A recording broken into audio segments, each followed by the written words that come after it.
Hi and hello to all. This side Priya Rana and this is the third lecture of management in which we are going to study about major approaches of management by philosophers. So we have classical approach. Under classical approach we have three main approaches, that is scientific approach, administrative approach and bureaucratic approach. Scientific approach is given by F.W. Taylor. He is also known as father of scientific management. In 1878, he joined a steel company in USA. He joined there as a laborer, but within a span of 6 years, he became the chief engineer of the same company. The reason being, he has conducted many experiments and gave suggestions of how to select the trained workers to improve their performance for maximum output. Within a short span, he became chief engineer. Reason being, he has done many experiments and he has given good suggestions of trained workers and how to improve the efficiency and how to get maximum output. And in 1911, he has written his famous book Principles of Scientific Management, which become ultimately the history in the field of management. There are 5 principles of scientific management which he has given. Number 1 is replacing the rule of thumb with science, in which he says that old practices should be stopped and we should follow the scientific plan to get maximum output. Next is scientific selection and training of workers. He is focused on scientific selection of the workers who are skilled, who has the capabilities and capacities to perform specific tasks, and the workers must be provided specific training for their work. Next is cooperation. Taylor suggested that there should be cooperation between management and laborers. He forced on mental revolution. In mental revolution, he says that management and labor, if they both work in relation, then there will be a place where there is no existence of any type of discrepancies in the company. He also focused in that labor should understand the management practices and management should understand the labor work, and they should maintain a cooperation between each other. Fourth is division of work and responsibility. Taylor also suggested that management should take decisions and and labor should be responsible for actually doing the work. So he said that the workers should be given responsibility to do their work. They should be accountable for their task and productivity for the organization and how they have increased the output. So he here talking about the responsibility and authority of the persons to whom they have divided the work. Fifth is maximum output. Taylor suggested that laborers and management should make an efforts to increase the production, and it should be a continuous process to increase the output and make use of resources, optimum utilization of the resources, and bring higher profits in the organization. Moving on to the next, he has given 6 techniques of scientific management. Number 1 is functional foremanship.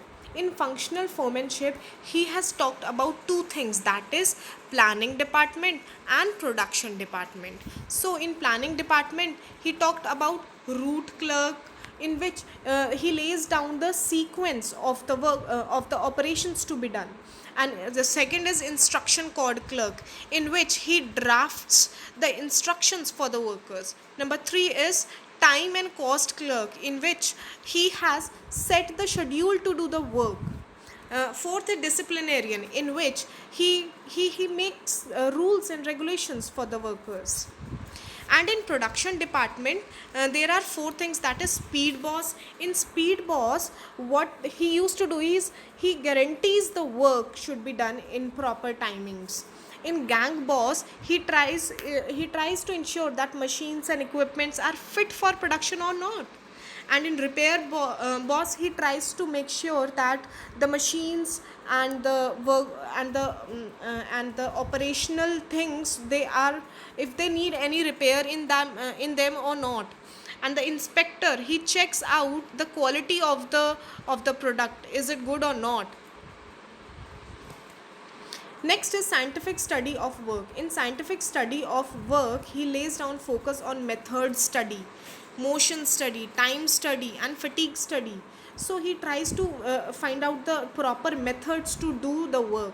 Then how much motion of the workers are required in that work, and how much time does it take to do that work, and how much stress level should the workers be handling in that kind of a work. He tried to analyze these things first, and after that he makes sure that the job should be assigned to the specific person, so that they can able to achieve good quality product in minimum possible cost. Next is standardization of work. In standardization of work, Taylor recommended that standards should be fixed for different factors. He talked about there should be standards which should be fixed for different factors. Similarly, the standards may also be set for raw material, machines, tools, techniques. How for raw material he have for example, the workers should be given the required amount of raw material for doing the work, the required amount of tools for doing the techniques and of how to do it. They should be standard of doing the work. That's how the workers can able to achieve maximum output with minimum cost. Fourth is scientific task planning, in which we have to scientifically think that what is to be done and how it is to be done, when and where it is to be done, to whom, for whom it is to be done, and who is going to do that. So in scientific planning, we have to plan the things in advance, what is to be done in the organization.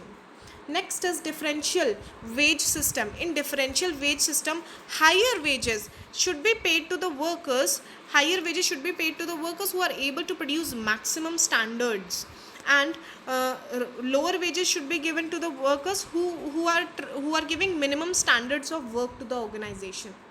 Sixth is mental revolution. In mental revolution, according to Taylor, instead of fighting for, he has said that instead of fighting for division of profits, he said that we should be focusing on increasing the profit of the firm. If the firm's profit get increased, then ultimately the division of profits will also be increased. Everyone will get more profit or more salaries if the company's profit will increase. So he focused on increasing the profits rather than division of the profits.